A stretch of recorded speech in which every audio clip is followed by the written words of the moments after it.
Warden Kethvar looked at the intake manifest and told his deputy, "The Coalition is sending us a human prisoner. Maximum Security Wing." His deputy checked the bioscan and said quietly, "Sir, our threat assessment system just flagged him as the most dangerous entity currently in this facility."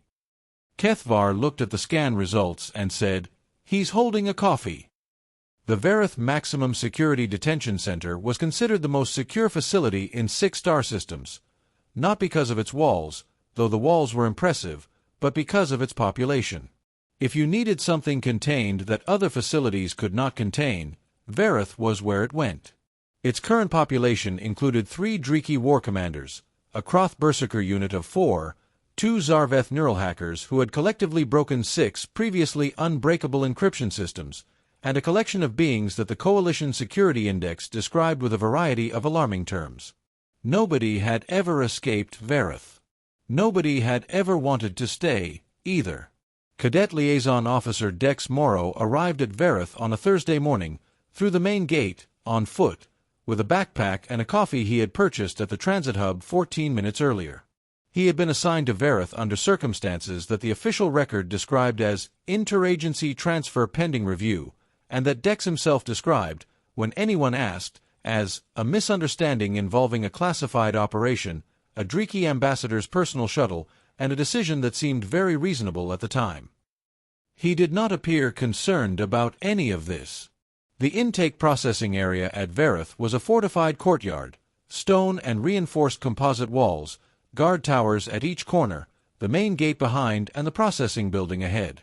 It was designed to be intimidating, and it succeeded with approximately 98% of arrivals. Dex walked through the main gate drinking his coffee and looked around with the expression of someone who finds their new environment professionally interesting.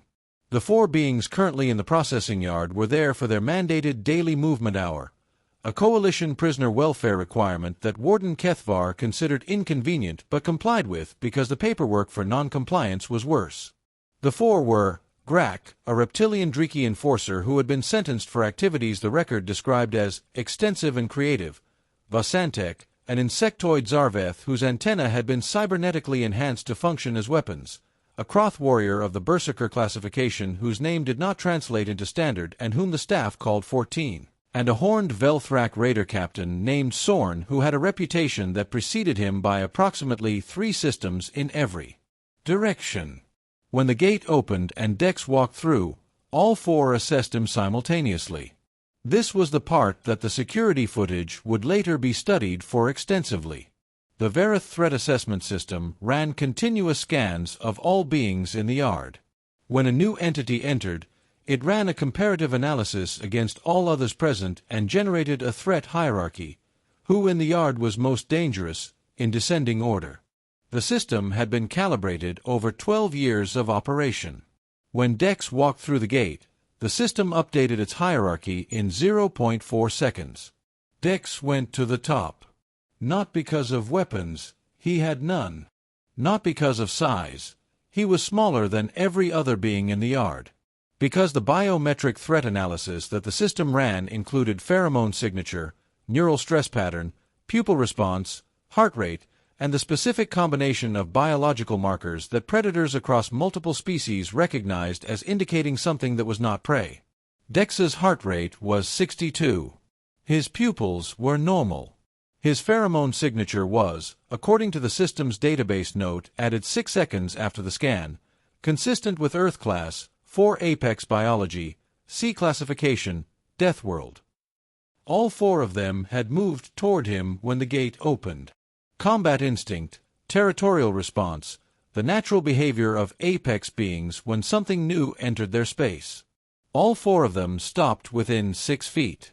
Graak stopped because something in his hindbrain, the part that had kept the Draeki alive through 4 million years of evolutionary history, said this is not prey in the specific way that overrides conscious decision-making. Vasantek's cybernetic antenna tracked to Dex and then rotated away in the specific movement that in Zhar'veth body language indicated a threat recalculation. 14 simply stopped moving. 14 had fought things across 30 years of berserker service. 14 had a sense for what deserved full attention, and full attention was what 14 gave the human.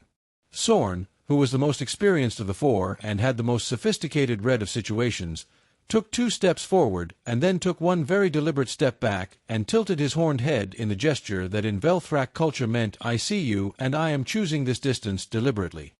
Dex took a sip of his coffee and looked at all 4 of them in sequence.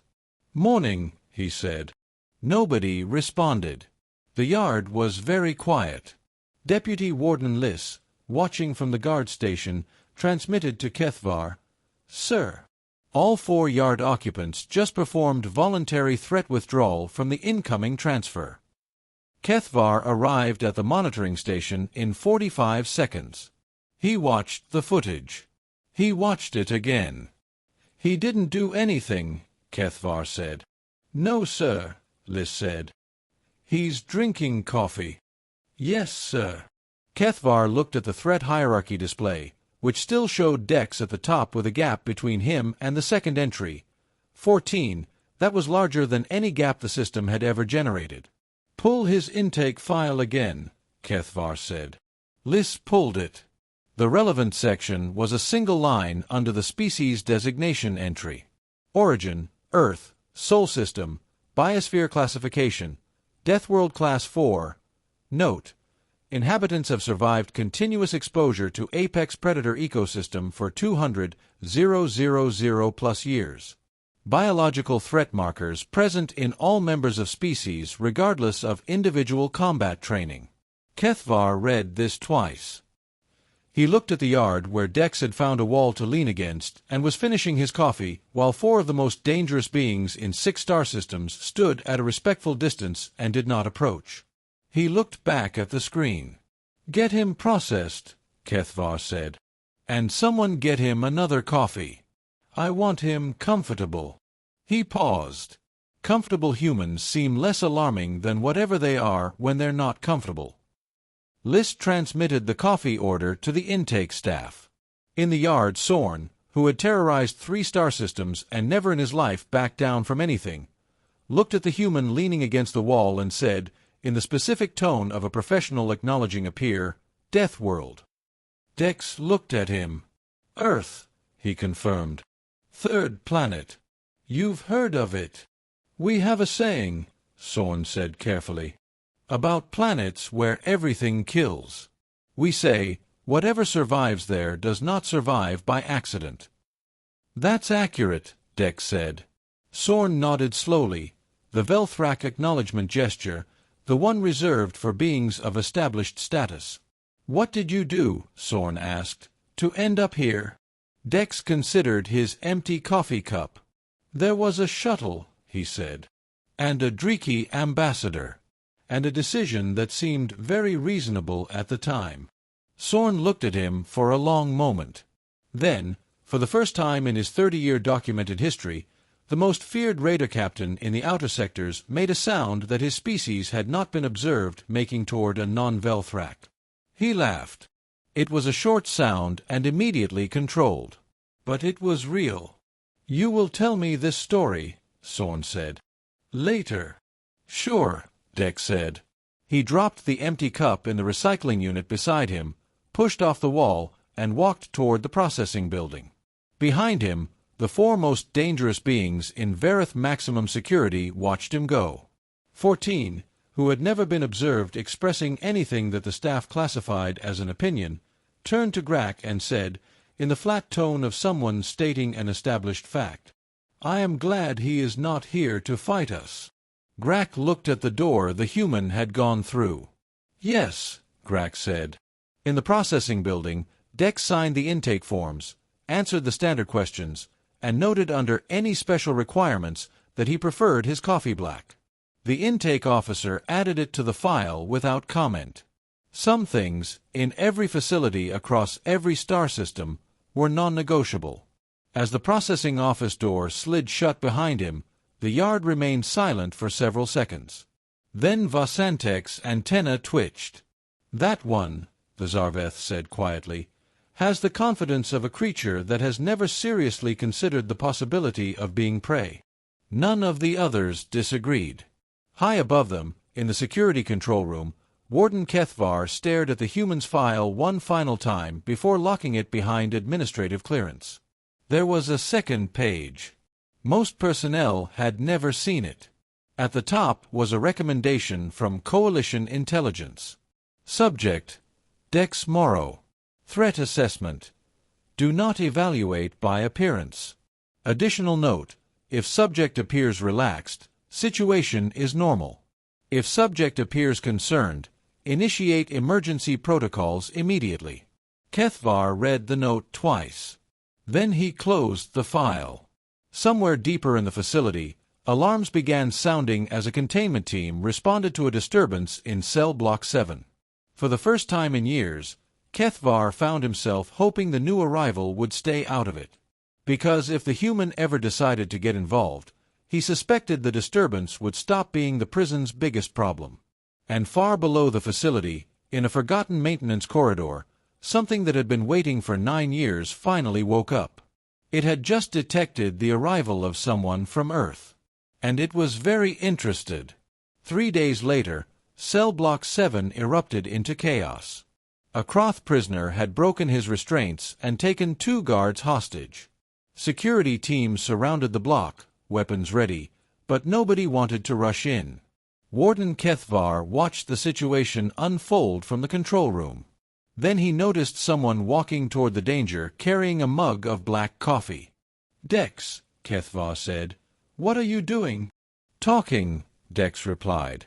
The guards at the checkpoint stepped aside without being asked. Minutes later, Dex entered the cell block.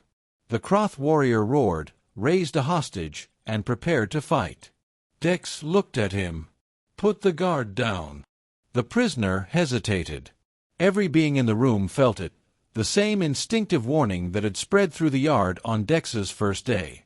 The hostage was lowered. The second followed. No threats. No violence. No negotiation. Just a human calmly waiting. The Kraath took 3 steps back. "Thank you," Dex said.